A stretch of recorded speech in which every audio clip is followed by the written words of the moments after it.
all. Ira Epstein with your evening metal market update, and this is for Wednesday, December 10th, 2025, just getting after 6:44 p.m. Central Time. What today was all about was the Fed. And instead of a hawkish cut, we got a dovish cut. That was a surprise. The surprise came when the Fed chair said that they are going to start with December 12th, $40 billion a month buying short-term treasuries, very short-term, in fact, and that'll go until April. And they call it an adjustment. I call it more than that. It's almost in itself like another rate cut. It's a sibling of a quantitative easing. That's the way to look at it.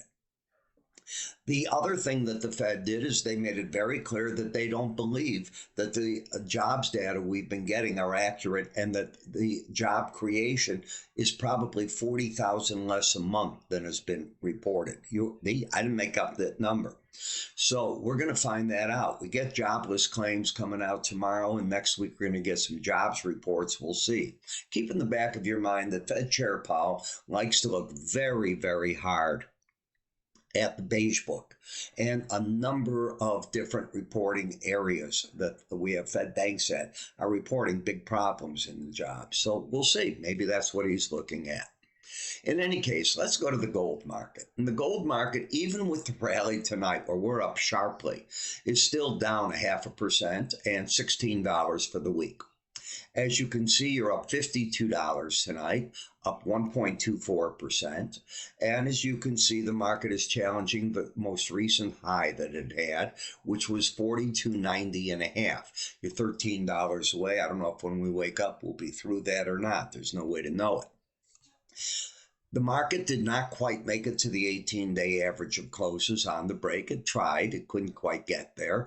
The resistance is 43.16 in terms of a Bollinger Band. And in terms of momentum, you are overbought. So overbought never attracts me to tell my clients, hey, jump in. The market is overbought and this is where you should buy. It just doesn't work that way. In the gold-silver ratio, it continues to cave in. Now it's 67 ounces, 67.71 ounces of silver to get an ounce of gold. I remember the 32 to 35 to 1 ratio. I mentioned it the other night. You might be going back there. And as you can see, silver's up $1.91 tonight.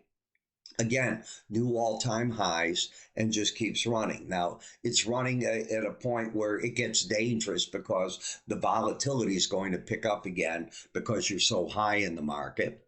In the copper market, it's not going to be left behind. So it got hurt the other day. As you know, it fell 2.29%. Today, it tried to rally. It only made back roughly a third of what it lost, not even that. And now tonight it's trying to add more to that. So we'll see if it's able to build on anything here. Again, you're not going to change, in my mind, the simple fact that the stocks of copper are low. The mines that produce it won't be back into full swing for a while. And a number of countries are seeing their GDP and their economies grow a bit. And that's very important. In the platinum market, we keep looking at a market that is wild swings. I mean, I don't know what to tell you. You were up on Tuesday. You were up 2.42%. You were down today 3.13%. And tonight you're up another 2%. These are not small numbers. If you think you can trade that, great. You've got to have a stomach that is iron, but the market is certainly trying to hold on to its uptrend. Again, an overbought market. And in the dollar, I think that you were dealt the death blow in the dollar. I think that the market might find support here temporarily between the 18-day average and let's call it the 100-day average. But in the end, I think it's going lower. And that's because I do believe that the Fed is committing itself under the term that remains for Fed Chair Powell to be more on the dovish side. I don't know that we'll get a rate cut or not, January, March, whenever it comes. But once you get the new Fed chair named, and if it is Hessett, he has made it clear that there's substantial room for more cuts to come, and he would be the president's man. Now, there's others that could fit in there too. You know, the president's still doing the interviews, but we will see what comes out of it. In any case, my opinion of the market is pretty simple. I think this was inflationary.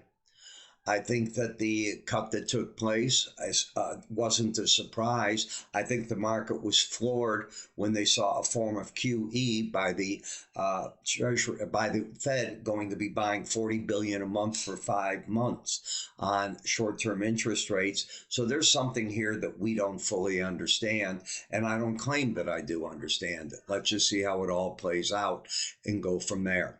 I'm Ira Epstein. Remember that you can see what I do in the morning updates. I'm talking to my subscriber because that's where I say buy here, sell there, do this, do that. It's very, very specific.